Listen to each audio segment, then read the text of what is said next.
Hello students, practice set 1.1 का पहला question हम देखेंगे।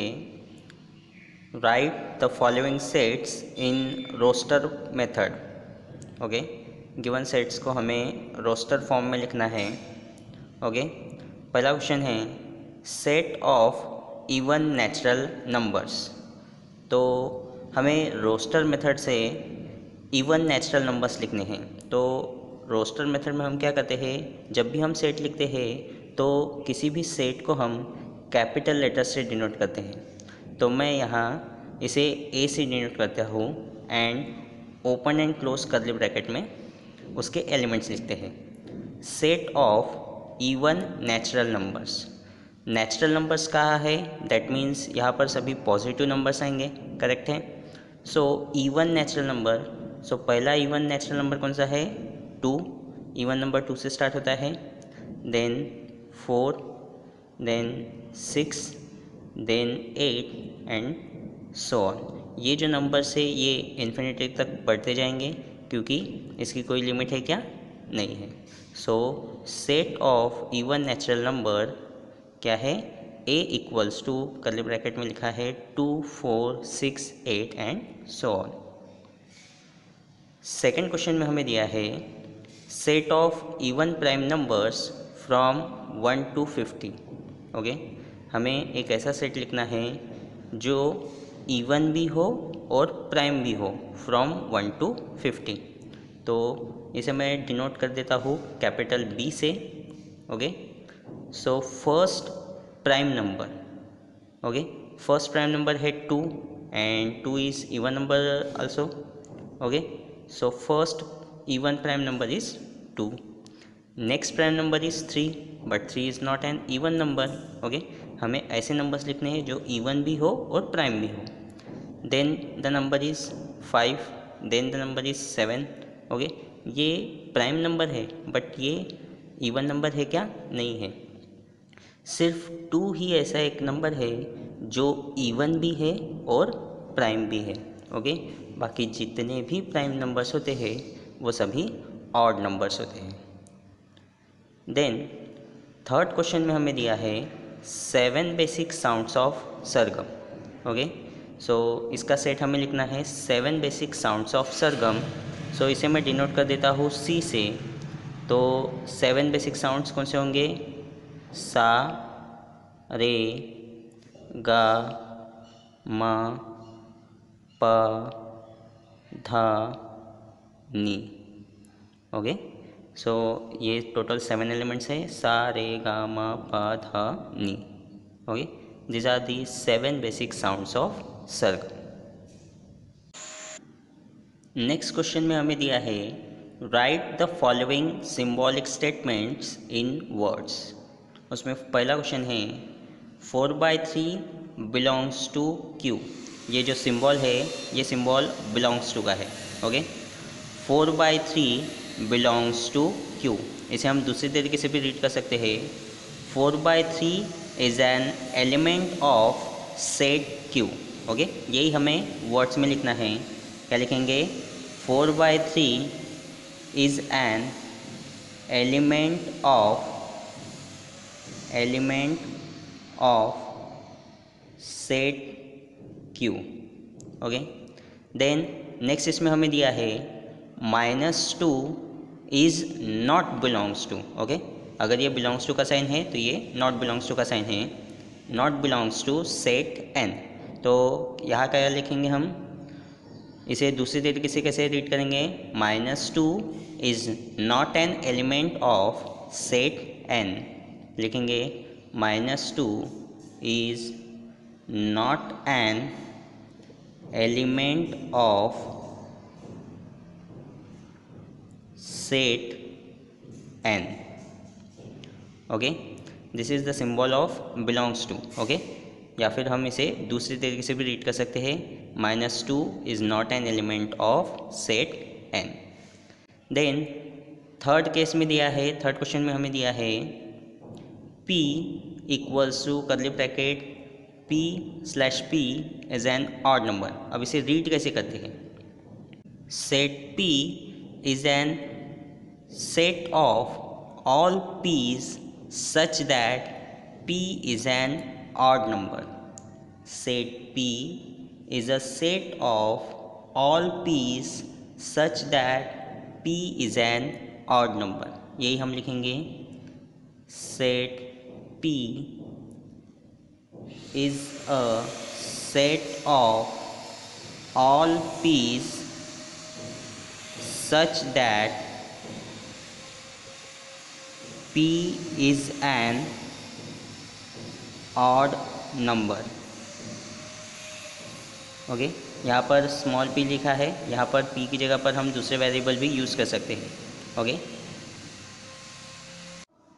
क्वेश्चन नंबर 4 में हमें दिया है write the following sets using listing method. Given sets को हमें लिस्टिंग मेथड से लिखना है, दैट मीन्स रोस्टर मेथड से लिखना है. First one, all months in the Indian solar years. Indian solar years में आने वाले जितने भी मंथ्स हैं उनका सेट हमें लिखना है. तो इसे मैं डिनोट कर देता हूँ ए से. आप कोई भी अल्फ़ाबेट यहाँ पर यूज़ कर सकते हैं, कैपिटल अल्फ़ाबेट. ओके, सो पहला इंडियन सोलर सिस्टम में आने वाला पहला मंथ कौन सा है? Chaitra. Okay, then Vaishakh,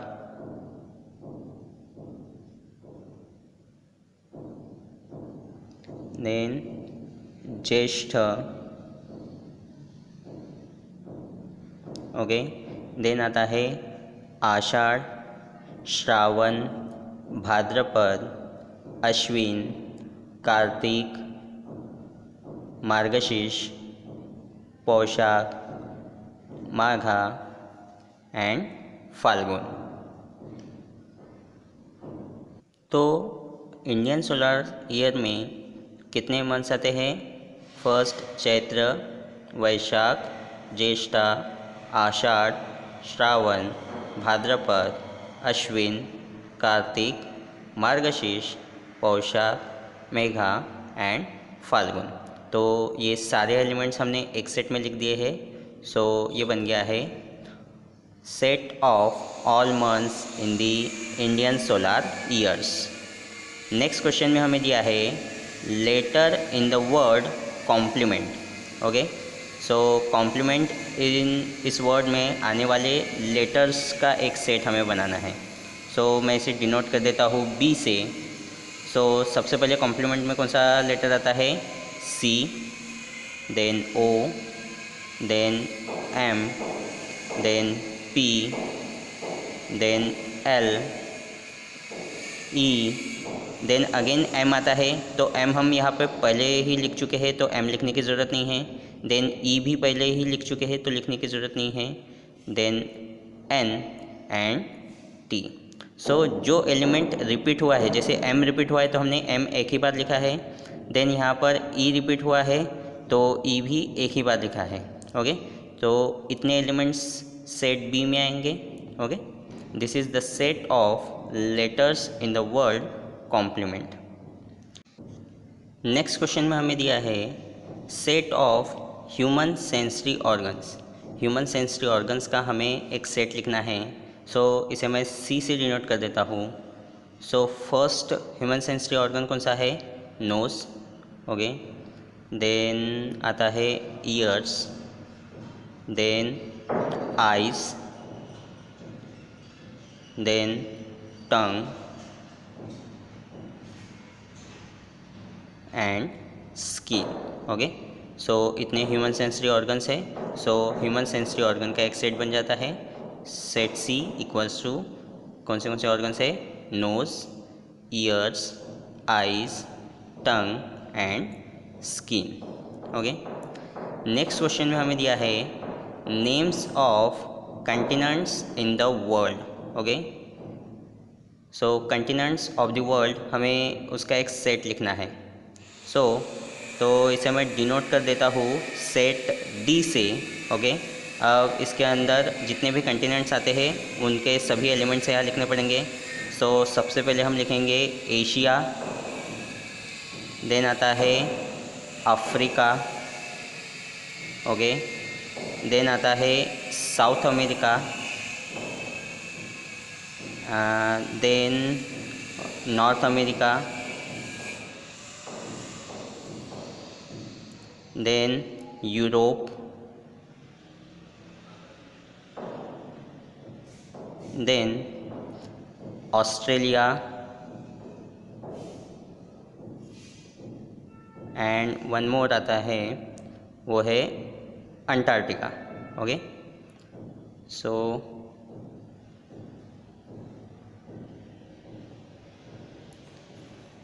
this is the set of continents in the world. Okay, so set D को हमने डिनोट कर दिया है और सारे एलिमेंट्स यहाँ पर लिख दिए हैं. First one is Asia, Africa, south America, north America, Europe, Australia and Antarctica. Question number 5 में हमें दिया है write the following sets using rule method. Okay, given sets को हमें रूल मेथड से लिखना है, that means set builder form में लिखना है. ओके, सो पहला क्वेश्चन हम देखेंगे, उसमें दिया है a equals to curly bracket, उसमें कुछ नंबर्स दिए हैं. अगर इन नंबर्स को हम देखते हैं तो ये स्क्वायर से, ये 1 का स्क्वायर है, 2 का स्क्वायर 4, 3 का स्क्वायर 9, 4 का square 16 and so on up to 10 तक. ओके, तो ये हमें कौन से फॉर्म में दिया है? रोस्टर मेथड में है, दैट मीन्स लिस्टिंग मेथड में है. तो हमें इसे कन्वर्ट करना है रूल मेथड में. तो हमें सबसे पहले ये स्क्वायर फॉर्म है. ओके, पर्टिकुलर नंबर का क्या है? स्क्वायर है. जैसे 2 का स्क्वायर यहाँ लिखा है, 3 का स्क्वायर है, 4 का स्क्वायर, 5 का स्क्वायर. हमें इसे रूल मेथड में कन्वर्ट करना है. तो इसे हम कैसे कन्वर्ट करेंगे? तो इसे मैं इस तरीके से लिख सकता हूँ, set A is a set of all x such that x is an x equals to n square. Okay, where n belongs to, this is the sign of belongs to, n belongs to natural number. Okay, n क्या है? natural number, and which is less than equals to 10, जो less than equals to क्या है? 10 है. सो ये एक method हो गई. क्या किया है हमने? देखो, set A is a set of all X such that X equals to N square. Okay, where N belongs to natural numbers. Capital N क्या डिनोट करता है यहाँ पर? Natural numbers. And N is less than equals to 10. Okay, क्यों less than equals to 10 लिखा है? क्योंकि यहाँ पर लास्ट किसका नंबर दिया है? किसका स्क्वायर दिया है? 10 का स्क्वायर दिया है. 10 का स्क्वायर क्या होता है? 100. एंड स्टार्ट कहाँ से हो रहा है? 1 से. ओके, और नेचुरल नंबर क्यों? Because starts from 1. ओके, 1 का स्क्वायर 1 होता है, 2 का स्क्वायर 4, 3 का स्क्वायर 9 एंड सो ऑन. इसे हम अगर दूसरे तरीके से लिखते हैं तो इसे कैसे लिख सकते हैं? Set A is a set of all x such that x is a square of